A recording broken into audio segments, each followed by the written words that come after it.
오늘은 드디어 저희가 맨 마지막 챕터 웨스터민스터 신앙고백 맨 마지막 챕터 33장을 함께 나누려고 합니다. 33장은 최후의 일들에 관하여입니다. 맨 마지막에 일어날 일들에 관해서 저희들이 함께 살펴볼 것입니다. 제가 먼저 한번 읽어보겠습니다. 1절입니다. 하나님께서는 예수 그리스도에 의해서 공의대로 세상을 심판하실 한 날을 정하시고 성경에서 최후의 일들에 관한 이 날은 천년왕국 전에 이루어지는 그리스도의 가시적이고 인격적인 재림 후에 천년이 포함된 기간을 나타낼 수 있다.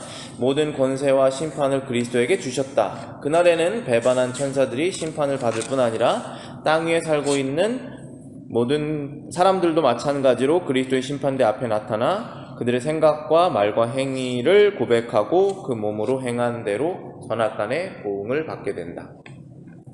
다시 한번 제가 읽어드리면서 한 문장씩 설명을 해드리겠습니다. 하나님께서는 예수 그리스도에 의해서 공의대로 세상을 심판하실 한 날을 정하셨다라는 것입니다. 하나님께서 한 날을 정하셨는데 그날은 마지막 최종 심판의 날이다라는 것입니다. 근데 그 심판은 예수님께서 하시는 것이고 그 방법은 예수님의 공의로 하신다. 대상은 세상이다라는 것입니다.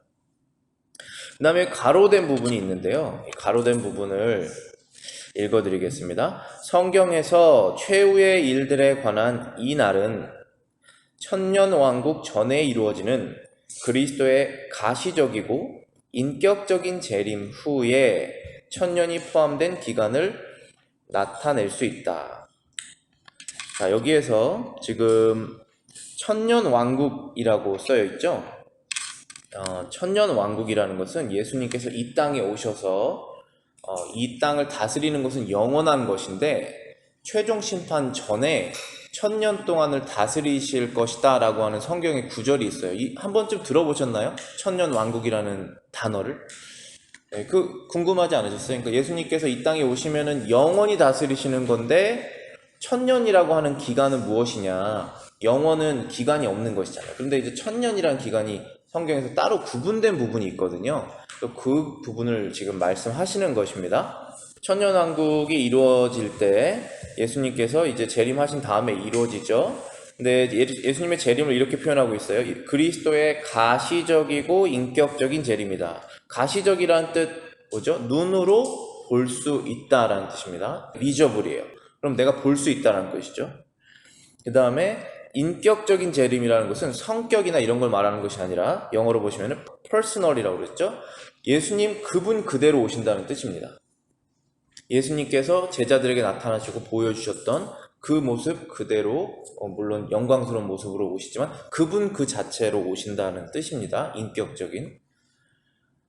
예수님의 재림 후에 그 다음에 천년이 포함되는 그 천년왕국을 최후에 관한 일들로 성경에서 말하고 있다라는 부분을 지금 다루고 있죠. 그 다음에 괄호 이후에 있는 문장입니다. 모든 권세와 심판을 그리스도에게 주셨다.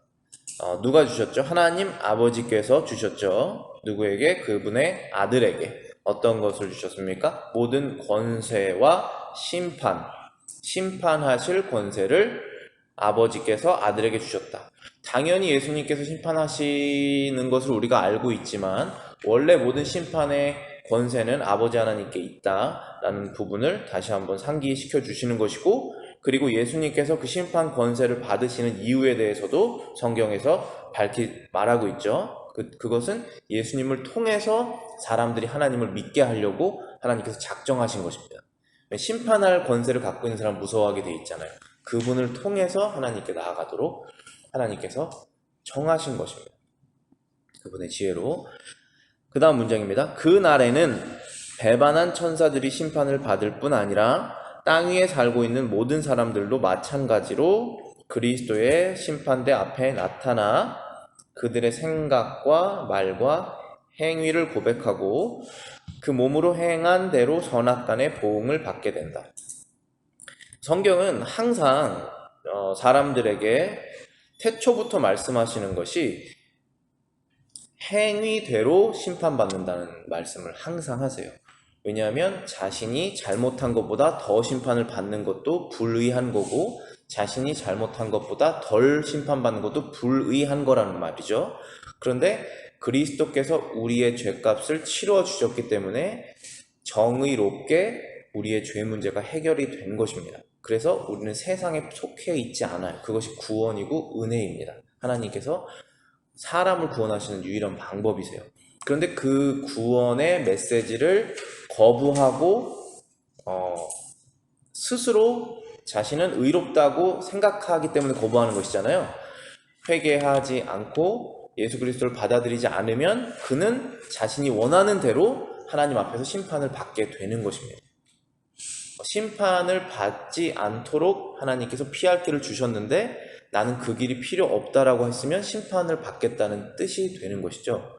그 뜻대로 행위대로 심판을 하겠다라는 것이 하나님의 말씀이라는 것입니다. 그래서 이 내용을 4가지 문장으로 제가 정리를 해보면은, 하나님께서는 심판의 날을 정하셨다라는 것이죠. 한 날이 정해져 있다라는 뜻입니다. 그리고 한 날이라기보다도 정하셨다는 것이 더 중요한 것이에요. 그것은 정해진 날이다. 바뀌어지지가 않는다. 미뤄지지도 않고 땡겨지지도 않는다라는 것입니다. 그래서 우리가 우리의 심판날도, 우리가 죽는 날도 정해져 있는 것처럼 세상이 하나의 사람이라면 세상이 죽는 날도 정해져 있는 것입니다. 무한대가 아니에요. 태양도 영원히 지속될 것 같지만 마지막엔 끝이 온다는 것입니다. 사람도 마찬가지예요. 그래서 그날이 정해져 있다라는 것입니다. 2번째, 하나님께서 심판하시는 권세를 아들에게 주셨다라는 것입니다. 그 이유에 대해서 저희들이 함께 나중에 살펴보겠습니다. 3번째는 심판은 배반한 천사들과 모든 사람들에게 행해질 것이다. 사도행전 17장 28절부터 31절이죠. 읽어보겠습니다. 우리가 그를 힘입어 살며 기동하며 존재하느니라. 너희 시인 중에 어떤 사람들의 말과 같이 우리가 그의 소생이라 하니, 이와 같이 하나님의 소생이 되었은즉 하나님을 금이나 은이나 돌에나 사람의 기술과 고안으로 새긴 것들과 같이 여길 것이 아니니라. 알지 못하던 시대에는 하나님의 간과하셨거니와 이제는 어디든지 사람에게 다 명하사 회개하라 하셨으니, 이는 정하신 사람으로 하여금 천하 공의로 심판할 날을 작정하시고 이에 그를 죽은 자 가운데서 다시 살리신 것으로 모든 사람에게 믿을 만한 증거를 주셨음이니라. 자, 여기 31절에 보시면은 정하신 사람으로 천하 공의를 심판할 날을 작정하셨다라고 말씀하셨죠. 이분이 바로 예수님이시죠. 왜냐면 그분을 죽은 자 가운데서 다시 살려내셨다라고 말씀하셨기 때문에 그런 것입니다. 그리고 공의로 심판할 날을 작정하셨다고 말씀하셨죠. 그래서 그 날이 정해졌다라는 말씀이십니다. 그리고 예수님께서 다시 부활하신 것이 모든 사람들이 믿을 만한 증거라는 것입니다. 이 일이 분명히 마지막에 있을 것이다 라고 하는 증거가 무엇이냐 하면 예수님께서 부활하셨다는 사실이라는 거예요. 그래서 저희가 믿지 않는 사람에게 줄 수 있는 증거는 이 말씀인데, 말씀 중에서 특별히 그리스도께서 죽었다가 부활하셨다는 그 사실이 역사적인 사실이잖아요. 그 역사적인 실제로 일어났던 사실이잖아요. 그리고 그분이 지금도 죽지 않고 계셨다는 그 역사적인 사실을, 기적이 포함되어 있지만 그것을 알려주어야지, 믿어야지 그것이 증거가 되는 것이에요. 그것이 믿어지지 않으면 이 증거가 확실한 증거인데 없는 것처럼 보이기 때문에 아무것도 믿을 수가 없습니다. 이 성경 내용 전체를. 예수님께서 다시 오셔서 심판하실 것이다 라고 말씀하시는 것입니다. 여기 사도행전 17장에 있는 내용이 어떤 내용이었냐면은, 사람들이 다 각자 나라에서 흩어져서 살고 있잖아요. 다 다른 언어도 쓰고 다 다른 영토를 가지고 살고 있고, 또 영토라는 것이 땅이 영토잖아요. 근데 바다 위에 땅이 떠 있어야지 영토지 않습니까? 근데 바다가 그 땅을 덮지 않아요. 아무리 낮은 땅이라도 바다가 덮지 않는 땅이 있어요. 그렇죠? 그러면 바다가 거기서 끝난 것입니다. 그럼 그걸 누가 정하셨냐 이거예요. 조금만 더 밀면은 10m, 100m만 밀면 없어져 버리잖아요, 땅이. 그 해수면을 정하신 것도 하나님이시다. 근데 왜 이러한 일들이 일어나느냐? 영토가 정해져 있고 사람들이 각자 지역에서 자기의 말과 문화로 살아가는 이런 모든 것들이 일어난 것이 왜 일어난 것이냐 하면 사람들이 하나님을 어떻게 찾아낼 수 있도록 하나님께서 만들어 놓으신 방편이다, 그 말씀 하시는 거예요. 그래가지고 이 나라에서 저 나라로 선교사도 파송하고 이 나라에서 저 나라로 성경도 배달하고 이렇게 일어나는 것입니다. 그리고 마지막에는 그 하나님의 복음을, 은혜로운 복음을 거부한 사람들에게 심판을 내리실 것이다라는 것이 하나님의 말씀입니다. 뒷장으로 넘어가 보실게요. 예수 그리스도에게 부여된 심판권. 예수님께 하나님 아버지께서 모든 심판권을 부여하셨다는 사실이 성경에서 증거되고 있습니다. 마태복음 25장 31절부터 32절입니다.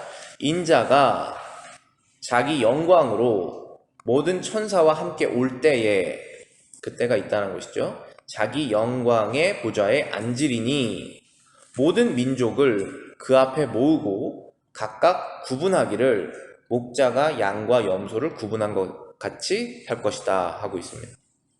여기에서 지금 예수님께서 지금 말씀하시는 내용이고요. 인자라는 것은 사람의 아들이라는 뜻입니다. Son of Man이라는 뜻이에요. 사람 인자, 아들 자자 써서. 근데 예수님께서는 하나님의 아들이시죠. 그런데 여기에서 인자라는 말을 쓸 때는 하나님의 아들은 영이시잖아요. 성령처럼 영이시잖아요. 그런데 사람의 몸을 입고 오신 하나님, 그분은 아들밖에 없으시단 말이에요. 아버지도 안 오셨고 성령도 안 오셨어요. 몸으로는 아들만 오셨어요. 그래서 인자라는 표현을 쓰면은 하나님의 아들이 성육신하신 바로 그분이구나 라는 사실을 이스라엘 사람들이 다 알고 있었어요. 그분이 바로 메시아다라는 사실을. 그러니까 반드시 하나님께서 사람으로 오셔야지 우리가 구원받는다는 것을 이스라엘 사람들이 알고 있었어요. 그래서 인자라는 표현을 쓰시는 것입니다. 특별히 다니엘서에서 인용을 하셔서 쓰시는 것이고요. 그래서 인자가 자기 영광으로 모든 천사와 함께 올 때에 영광의 보좌에 앉을 것인데 모든 민족을 그 앞에 모으고 구분하기를 양과 염소로 구분할 것이다 라고 말씀하시는 것이죠. 요한복음 5장 19절부터 23절에 보시면 그 심판권이 아버지에게로 온 것이다 라는 구절이 있습니다. 그러므로 예수께서 그들에게 이르시되 내가 진실로 너희에게 이르노니 아들이 아버지께서 하시는 일을 보지 않고는 아무것도 스스로 할 수 없나니 아버지께서 행하시는 그것을 아들도 그와 같이 행하느니라. 아버지께서 아들을 사랑하사 자기가 행하시는 것을 다 아들에게 보이시고 또 그보다 더 큰 일을 보이사 너희로 놀랍게 여기게 하시리라. 아버지께서 죽은 자들을 일으켜 살리심 같이 아들도 자기가 원하는 자들을 살리시니라. 아버지께서 아무도 심판하지 아니하시고 심판을 다 아들에게 맡기셨으니 이는 모든 사람으로 아버지를 공경하는 것 같이 아들을 공경하게 하려 하심이라. 아들을 공경하지 아니하는 자는 그를 보내신 아버지도 공경하지 아니하느니라. 여기 분명하게 쓰여 있죠. 심판권이 아버지에게 아들의 아버지로부터 아들에게 다 옮겨졌고 권한이 부여되었고, 그 이유는 모든 사람이 아버지를 공경할 때 아들을 공경해서 아버지를 공경하도록 정하셨다라는 뜻입니다. 자, 이 구절은 하나님의 진리의 말씀이에요. 이 구절은 사람이 어떠한 존재인 것을 하나님께서 너무나 잘 아시기 때문에 이것을 정하신 거예요. 사람은 육적인 존재이기 때문에 보이지 않는 것을 쉽게 믿지 못합니다. 그리고 사람은 육적으로 죄를 지었기 때문에 단순히 회개를 해서 그 죄가 사라지지 않습니다. 죄값이 치러지어야지 그 죄가 사라지게 되는 것이에요. 그것을 다 이뤄내시기 위해서 하나님께서 이러한 분이시다, 하나님께서 이렇게 죄값을 없애실 것이다 라는 것을 보여주시기 위해서 예수님께서 이 땅에 사람의 몸을 입고 오신 것이에요. 그리고 그분은 실제로 삶을 살아내셨어요. 그렇죠? 그리고 여러 가지 경멸과 고난과 실제적인 죽음을 당하셨어요. 그 실제적인 사건이 있어야지 우리가 구원을 받는 것이에요. 그런데 그분이 역사적으로 존재했다라는 것을 부정하는 진지한 역사학자들은 거의 없어요. 다 있었다고는 말을 합니다. 그런데 4대 성인으로 추앙할 뿐이에요. 하나님의 아들은 아니라는 것이죠. 그렇게 될 수가 없으니까, 기적이 아니면은. 그러니까 그 부분을 인정하지 않는 것입니다. 그래서 하나님이 없다라고 진짜 마음속에 믿는 사람은 아무도 없어요. 성경에 의하면. 하나님께서 있다라는 것을 다 압니다. 그러니까 하나님이라는 단어 때문에 그런데 저희가 신, 초월적인 존재, 이 세상을 만들어내신 어떤 존재가 있다라는 것을 마음속에 정말로 안 믿는 사람은 없다라는 거예요. 성경에 말하면. 다 사람들은 신이 있다라는 걸 알고 있어요. 그런데 그 하나님, 그 신을 공경할 수 있느냐가 문제인 거예요. 공경할 수가 없어요.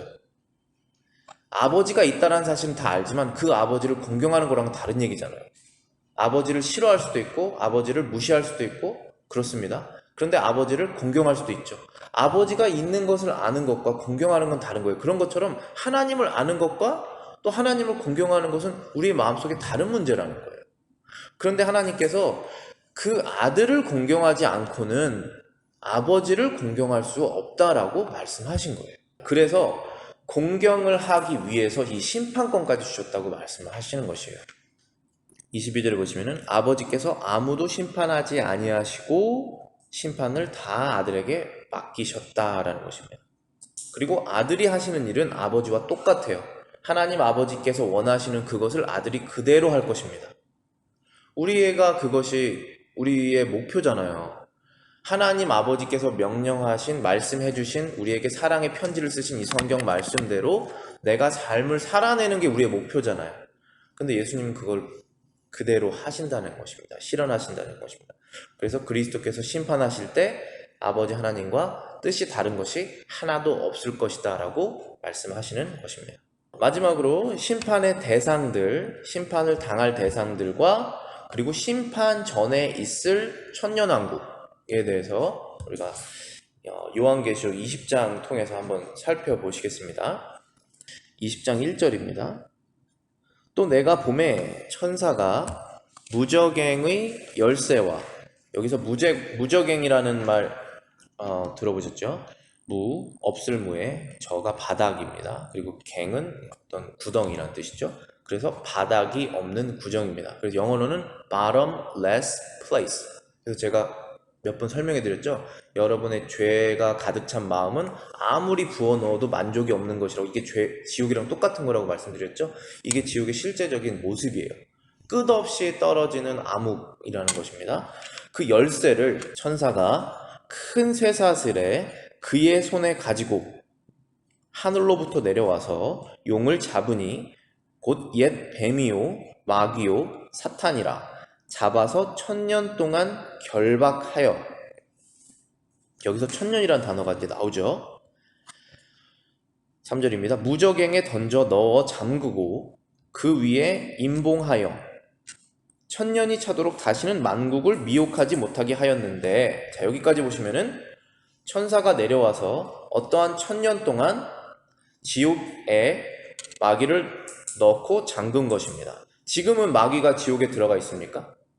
그렇지 않죠. 여러분의 생활에 가까이 와 있잖아요. 여러분의 마음속에 유혹을 행하고 있잖아요. 그것이 없어진다는 뜻입니다. 이 1000년에 잠겨 있는 상태가. 그런데 3절 후반부 보시면 그 후에는 잠깐 놓일 것이다 라고 써 있습니다. 4절입니다. 또 내가 보좌들을 보니 거기에 앉은 자들이 있어 심판하는 권세를 받았더라. 자, 여기 이제 1000년 후에 심판이라는 단어가 나오죠. 또 내가 보니 예수를 증언함과 하나님의 말씀 때문에 목배임을 당한 자들의 영혼들과, 자, 이 영혼들은 누굽니까? 지금 순교당한 영혼들을 말하는 것이에요. 예수 그리스도를 예수님에 대해서 말씀을 하셨던 모든 복음 전도자, 아마 크리스천 다 포함이겠죠. 그리고 하나님의 말씀 때문에 목배임을 당한 자들의 영혼들, 또 짐승과 그의 우상에게 경배하지 아니하고, 자, 여기서 짐승은 다니엘서 여러분들 기억하시면은 하나의 제국을 짐승이라고 표현했죠. 저와 여러분들이 이성을 갖고 있는 사람으로서 짐승 숭배할 사람이 많이 있습니까? 이 지금 현대에. 누가 돼지에게 옛날 전통이니까 고사 같은 거 지내지만 진짜 거기에서 복이 나온다는 걸 누가 믿겠습니까? 점점 과학 시대로 가면서 이 짐승은 확실히 어떤 제국을 말하는 거예요. 다니엘서에서 항상 제국을 짐승으로 표현했잖아요. 어떠한 제국, 어떠한 정부 기관일 것입니다. 어떠한 세상을 하나로 묶는 권력 단체일 것입니다. 거기로부터 내가 밥을 먹고, 거기로부터 내가 자유를 얻고, 거기로부터 인정을 받는 것에 최고의 자신의 경배를 드리는 그런 것을 말하는 것일 거예요. 하나님보다. 그 뜻을 따른다는 거예요. 하나님의 말씀과 달랐을 때. 왜냐하면 거기에서 나의 평안과 돈과 생명과 안전보장이 나오기 때문에. 그런 것일 것입니다. 분명히. 짐승과 그의 우상에게 경배하지 않은 사람들을 말하는 것이고, 않고 그들의 이마와 손에 그의 표를 받지 아니한 자들. 자, 이 부분 진짜 많이 들으실 거예요. 요즘에 진짜 많이 나오는 이야기거든요. 이마와 손에 그의 표를 받지 아니하고 살아서 그리스도와 더불어 1000년 동안 왕노릇한다. 그러니까 예수님께서 다시 오신 것이 지금 요한계시록 20장 전 얘기예요. 예수님께서 다시 오신 다음에 1000년 동안 마귀가 묶일 것이고, 예수님께서 1000년 동안 이 땅에서 다스리실 것인데, 그 다스릴 사람들은 누구냐 하면 부활할 사람들을 말하는 거예요. 그리스도를 전하고 목배임을 당한 순교할 사람들은 다 이미 죽은 사람들이잖아요. 그 사람들이 예수님이 오실 때 다시 부활을 한다고 저희가 배웠었죠. 지난번에 웨스터민스터 신앙고백 32장에서 부활에 관해서 얘기했을 때 예수님 오실 때 다 부활한다고 말씀드렸잖아요. 그런데 그때 살아있는 사람들이 있었다고 제가 말씀드렸죠. 그 살아있는 사람들 중에 어떠한 사람들이 그 1000년을 함께 다스릴 것이냐 라는 얘기를 하는 거예요. 그 제국에 경배하지 않고 우상 숭배하지 않고 그리스도를 끝까지 신뢰하고 하나님 말씀대로 살려고 한 자들. 성경에 의하면은 그 짐승을 경배하지 않은, 이마와 손에 표시를 받지 않은 어떠한 형태인지 모르겠지만 그것을 받지 않는 것이 예수님께 신실하다는 표시인 것 거예요. 그때는. 근데 다 알 거예요, 아마. 이거 우리 받아야 되냐 말아야 되냐, 예수님께 이거 우리 배반하는 거 아니냐, 그러한 것이 분명하게 일어날 거예요. 지금처럼 혼란스럽지 않고 굉장히 분명하게. 그때 그걸 하지 않은 사람들에게 예수님께서 그들과 함께 1000년을 다스릴 것이다 라는 거예요. 부활한 사람들과 함께. 그들은 이제 변화된 사람들인 것이죠. 이들은 예수님의 믿음을 지켜서 살고 있는 중에 예수님이 오셔서 그들이 변화된 거예요. 마치 죽은 거랑 똑같은 거예요. 새로운 몸을 받은 것입니다. 그래서 예전에 예수님 안에서 죽은 사람과 그때 당시 살았다가 변화된 사람들이 다 합쳐져서 예수님께서 이 땅을 다스리실 때 같이 다스리실 것이다 라고 말씀하시는 거예요. 그게 1000년을 지금 말하고 있는 것입니다. 영원한 그 하나님의 나라 말고 1000년이라는 기간이 있다라는 것을 제가 말씀드리는 거예요. 지금 요한계시록 20장에 따르면, 문자 그대로 해석하면 그렇다는 것입니다. 5절입니다. 그 나머지 죽은 자들이 그 1000년이 차기까지 살지 못하더라. 자, 여기서 죽은 자는 그리스도 밖에서 죽은 자들을 말하는 거예요. 생명 없이 죽은 거예요. 거듭남 없이, 한 번도 영혼이 거듭난 적이 없이 죽은 사람이에요. 실제 진짜로 거듭난 영혼, 그거 없이 죽은 사람들 말하는 거예요. 그들은 예수님이 오실 때 부활하지 않아요. 여기선 부활은 다시 살아난다는 것인데, 그때는 심판받기 위해 다시 살아나는 거예요. 근데 그것이 1000년 이후에 일어날 것이다 라고 말씀하시는 거예요. 지금 그래서 예수님 재림, 의인들의 부활, 그리고 1000년, 그 다음에 심판할 때 누가 심판받습니까? 죽은 사람들이 심판받죠. 다 죽은 사람들 다 끌어내는 것이잖아요. 바다에 빠진 사람까지. 그 사람들이 죽은 사람들이란 뜻이에요. 1000년까지 살지 못하더라. 이는 첫째 부활이라. 이 첫째 부활에 참여하는 자들은 복이 있고 거룩하도다. 자, 첫째 부활이라는 것은 예수님이 오셨을 때 그때 부활하는 의인들의 부활을 말하는 거예요. 그리스도인들의 부활을 말하는 거예요. 그거를 첫째 부활이라는 용어를 쓰신 거예요. 그런데 두 번째는 둘째 부활이라고 말하지 않아요. 여기 보실게요. 6절 중간입니다. 그들은 복이 있고 거룩하도다. 그런데 둘째 사망이라고 되어 있죠. 그들이 부활하는 게 맞아요. 나중에 다시 나올 거예요. 예수님 믿지 않고 죽은 자들이. 근데 그들을 사망이라고 표현한 것입니다. 두 번째, 죽은 사람을 또다시 불러내서 영원히 죽이는 것이기 때문에 둘째 사망이다라고 말하는 것입니다. 그들을 다스리는 권세가 없고 도리어 그들이 하나님과 그리스도의 제사장이 되어 천년 동안 그리스도와 더불어 왕노릇하리라. 천년이 참에 이제 천년이라는 시간이 지났습니다. 사탄이 옥에서 놓여 지옥에서 나와서 땅의 사방 백성 곧 곡과 마곡을 미혹하고 모아 싸움을 붙이리니 그 수가 바다의 모래 같으리라. 마귀가 놓여져서 최종 전쟁을 벌입니다. 이거를 아마겟돈 전쟁이라고 불러요. 그리고 위치도 성경에서 어느 정도 나와 있어요. 근데 그것이 문자 그대로 될지 아닐지 모르지만 모든 성경의 정황상 팔레스타인 지역 거기에 항상 지금 전쟁이 끊이지 않잖아요. 그리고 이스라엘이 회복되었고 1948년에 AD 70년에 없어졌다가 그런 것들을 보면은 그쯤에서 일어나겠구나 라고 어렴풋이 생각하는 거예요. 근데 전쟁은 마지막에 일어나요.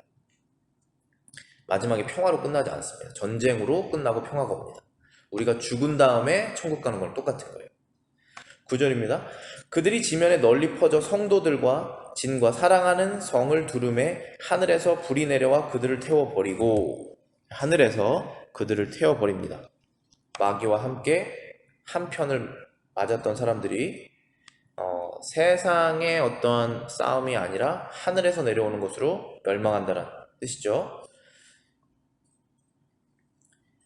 10절입니다. 또 그들을 미혹하는 마귀가 불과 유황못에 던져지니 여기서 마귀 던져졌습니다. 이제 불과 유황에 거기는 짐승과 여기서 짐승은 동물 아니에요. 동물은 선악이 없습니다. 선악에 책임이 없어요. 도덕에. 여기서 짐승은 세상 권력 갖고 있는 사람들이에요. 하나님 위치에 자신을 넣은 거예요. 그 짐승들, 여태까지 쭉 있었던 모든 제국들, 짐승과 거짓 선지자 누굽니까? 안타깝게도 교회 안에서 복음을 뒤틀리게 말하는 선지자들을 말하는 거예요. 이스라엘에 거짓 선지자가 많았죠. 그런 것처럼 교회 안에도 거짓 선지자가 있다는 것이에요. 세세토록 밤낮 괴로움을 받으리라. 여기에서 거짓 선지자는 인본주의자를 말하는 거예요. 그리스도 없이도 구원과 행복이 있다라고 말하는 것입니다. 11절입니다. 또 내가 크고 흰 보좌와 그 위에 앉으신 이를 보니 땅과 하늘이 그 앞에서 피하여 간데 없더라. 또 내가 보니 죽은 자들이 큰 자나 작은 자나 그 보좌 앞에 서 있는데 책들이 펴 있고 또 다른 책이 펴졌으니 곧 생명책이라. 죽은 자들이 자기 행위를 따라 책들에 기록된 대로 심판을 받으니 이게 바로 마지막에 최종 심판을 말씀하시는 거예요. 13절입니다. 바다가 그 가운데서 죽은 자들을 내어주고 또 사망과 음부도 그 가운데서 죽은 자들을 내어주매 각 사람이 자기의 행위대로 심판을 받고 사망과 음부도 불못에 던지우니 이것이 둘째 사망 곧 불못이라. 누구든지 생명책에 기록되지 못한 자는 불못에 던지우리라. 자, 여기에서 마지막에 이제 심판을 받을 자들은 누구냐면 그리스도 안에서 죽지 않은 사람들, 그리고 예수님이 다시 오실 때 신실하지 않았던 사람들은 다 마지막에 심판을 받게 되는데 그 사람들이 다 죽었었지만 다시 나온다는 것입니다. 바다에 빠졌어도 땅에 들어갔어도 다시 나오게 되고 그 사람들은 자신의 행위대로 심판을 받게 될 것이다. 그리고 마지막 14절에 보시면은 사망과 음부도 불못에 던지우리니 이것은 우리가 이 세상에 존재하고 있는 그 죽음 있죠. 그것도 없어진다는 뜻이에요. 하나님께서 세상을 만드셨을 때 생명의 주관자이신 하나님께서 사망을 만들지 않으셨어요. 사망이 이 세상에 들어온 사망의 생일이 있어요. 사망의 생일이 언제입니까? 태어났을 때 아담이 마음속에 저것을 먹을까라는 죄를 짓는 그 순간, 죄잖아요. 그때 사망이 들어온 거예요. 그게 없어지는 것입니다. 누구든지 생명책에 기록되지 못한 자는 불못에 던지우리라. 그리고 끝이에요. 그 다음에 21장 1절입니다. 또 내가 새 하늘과 새 땅을 보니 처음 하늘과 처음 땅이 없어졌고 바다도 다시 있지 아니하리라. 자, 우리가 항상 예수님께서 다시 오셨을 때 그때는 새 하늘과 새 땅이다라고 말을 하는데, 지금 요한계시록 19장, 20장, 21장 요 내용을 우리가 문자 그대로 해석을 하면 예수님께서 다시 오시고 그때 다 부활을 하고 의인들이, 그 다음에 1000년 동안의 어떤 기간이 있고 마지막 전쟁이 일어나고 그 다음에 최종 심판이 있는 다음 후에 새 예루살렘이 내려와서 만들어진다는 것입니다. 그래서 그 타임라인을 제가 말씀드린 것이고, 그게 천년왕국이고 그 다음에 심판을 당할 대상들은 이러한 사람들이고 심판을 할 분은 우리 주님 예수 그리스도이시다 라는 말씀을 제가 오늘 전해드렸습니다. 기도하고 마치겠습니다.